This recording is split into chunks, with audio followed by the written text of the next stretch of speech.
नमस्कार मित्रों। आज की इस वीडियो में मैं आपको श्रीमद् भगवत गीता के 18 सूक्ष्म 18 अध्यायों का वर्णन इस वीडियो में बताने वाला हूं। तो आप वीडियो को आखिरी तक जरूर देखना और हमारे चैनल को सब्सक्राइब कर लेना।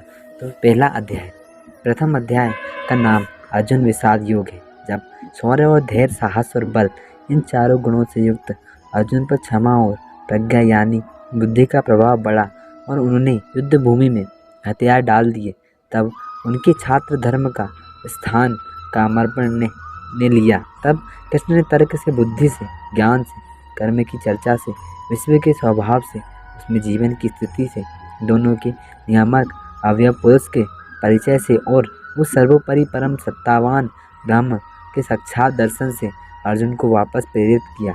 इस अध्याय में इसी तत्व चर्चा परिचय दिया गया है। दूसरा अध्याय, इस अध्याय का नाम सांख्य योग है।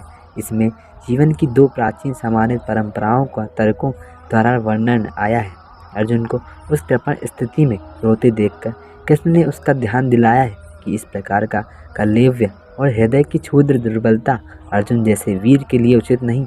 उन्होंने बताया कि प्रज्ञा दर्शन काल, कर्म और स्वभाव से होने वाले संसार की सब घटनाओं और स्थितियों को अनिवार्य रूप से स्वीकार करता है। जीना और मरना, जन्म लेना और बढ़ना, विषयों का आना और जाना, सुख और दुख का अनुभव है। ये तो संसार में होते ही। तीसरा अध्याय, इस अध्याय में अर्जुन ने इस विषय में और गहरा उतरने के लिए स्पष्ट प्रश्न किया कि सांख्य और योग, इन दोनों मार्गों में आप किसे अच्छा समझते हैं और क्यों नहीं ये निश्चित बताते कि वे इन दोनों में से किसे अपनाएं। इस पर किसने स्पष्टता से उत्तर दिया कि लोक में दो निष्ठाएं या जीवन दृष्टियाँ हैं। सांख्यवादियों के लिए ज्ञान योग है और कर्मयोगी मार्गियों के लिए कर्म योग है। अर्थात जो साधारण समझ के लोग कर्म में लगे हैं, उन्हें उस मार्ग से उखाड़ना उचित नहीं, क्योंकि वे ज्ञानवादी बन नहीं सकते और यदि उनका कर्म भी छूट गया तो वे दोनों ओर से भटक जाएंगे। चौथा अध्याय, इस अध्याय में इसका नाम ज्ञान कर्म संन्यास योग है। यह बताया गया है कि ज्ञान प्राप्त करके कर्म करते हुए भी कर्म संन्यास का फल किस तरह से प्राप्त किया जा सकता है। यही गीता का वह प्रसिद्ध वचन है कि जब जब धर्म की हानि होती है तब तब भगवान का अवतार होता है। पांचवा अध्याय, कर्म संन्यास योग नामक युक्तियाँ फिर से और दृढ़ रूप से कही गई हैं। इसमें कर्म के साथ जो मन का संबंध है, उसके संस्कार पर या उसे विशुद्ध करने पर विशेष ध्यान दिलाया गया है। यह भी कहा गया है कि एक स्थान पर पहुंचकर सांख्य और योग में कोई भेद नहीं रह जाता। किसी एक मार्ग पर ठीक प्रकार से चले तो समान फल प्राप्त होता है। जीवन के जितने कर्म हैं, सबको समर्पण कर देने से व्यक्ति एकदम शांति के ध्रुव बिंदु पर पहुंच जाता है और जल में खिले कमल के समान कर्म रूपी जल से लिप्त नहीं होता। छठा अध्याय, आत्म संयम योग है, जिसका विषय नाम से ही पता चलता है कि जितने विषय हैं उन सबसे में इंद्रियों का संयम श्रेष्ठ है। सुख और दुख में मन की समान स्थिति, इसे ही योग कहते हैं। सातवां अध्याय, संज्ञा ज्ञान विज्ञान योग है। विज्ञान की दृष्टि से अपरा और परा प्रकृति के इन दोनों रूपों की व्याख्या गीता ने दी है। अपरा प्रकृति में 8 तत्व हैं, पंचभूत, मन, बुद्धि और अहंकार। इसमें ईश्वर की चेष्टा के संपर्क से जो चेतना आती है उसे परा प्रकृति कहते हैं। वही जीव है। 8 तत्वों के साथ मिलकर जीवन नवा तत्व हो जाता है। इस अध्याय में भगवान के अनेक रूपों का उल्लेख किया गया है। 8वां अध्याय की संज्ञा अक्षर ब्रह्म योग है। उपनिषदों में अक्षर का विद्या का विस्तार हुआ और गीता में उसे अक्षर विद्या का सार कह दिया गया है। अक्षर ब्रह्म परम पूर्ण मनुष्य अर्थात जीव और शरीर की संयुक्त रचना का ही नाम आध्यात्म है। गीता के शब्दों में ओम एकाक्षर ब्रह्म है। 9वां अध्याय को राजगुहा योग कहा गया है, अर्थात यह आत्मविद्या और गुहा ज्ञान सब में श्रेष्ठ है। मन की दिव्य शक्तियों को किस प्रकार ब्रह्ममय बनाया जाए, इसकी युक्ति ही राज विद्या है। इस क्षेत्र में ब्रह्म तत्व का निरूपण ही प्रधान है। वेद का समस्त कर्मकांड, यज्ञ, अमृत और मृत्यु, संत और असंत और जितने भी देवी देवता हैं, सबका पर्यवसन ब्रह्म में है। 10वां अध्याय का नाम विभूति योग है। इसका सार यह है कि लोक में जितने देवता हैं, सब एक ही भगवान का अंश है।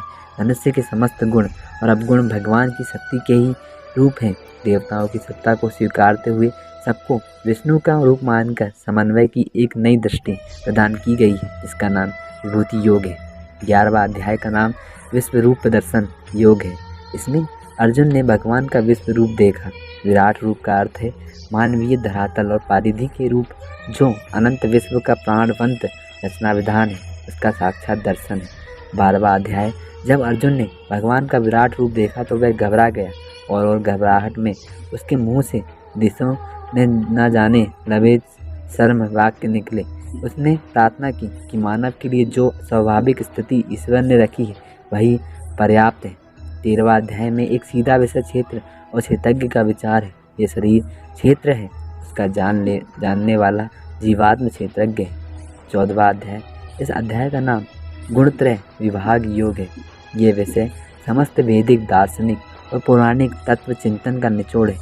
सत्व रज तम नामक 3 गुण है। अकेला सत्व शांत रहता है और अकेला तम भी निश्चेष्ट रहता है, किंतु दोनों के बीच में रजोगुण उन्हें सक्रिय करता है। 15वां अध्याय का नाम है पुरुषोत्तम योग है। इसमें विश्व का अश्वत्थ के रूप में वर्णन किया गया है। नर या पुरुष 3 है, क्षर, अक्षर और अवयव। इसमें पंचभूत क्षर है, प्राण अक्षर है और मानस तत्व या चेतना की संज्ञा अवयव है। 16वां अध्याय में देवासुर संपत्ति का विभाग बताया गया है। आरंभ से ही ऋग्वेद में सृष्टि की कल्पना देवी और आसुरी शक्तियों के रूप में की गई है, एक अच्छा और दूसरा। 17वां अध्याय। यह अध्याय श्रद्धात्रय विभाग योग है। इसका संबंध सतरज और तम इन तीनों गुणों से है, अर्थात इसमें जिस गुण का प्रादुर्भाव होता है उसकी श्रद्धा या जीवन की निष्ठा वैसी ही बन जाती है। यज्ञ तप दान कर्म ये सब इसी से संचालित होते हैं। 18वां और आखिरी अध्याय में मोक्ष संन्यास योग का जिक्र है। इसमें गीता की समस्त उपदेशों का सार एवं उपसंहार है। इसमें बताया गया है कि पृथ्वी के मानवों में और स्वर्ग के देवताओं में कोई भी ऐसा नहीं जो प्रकृति के चलाए हुए इन 3 गुणों से बचा हो।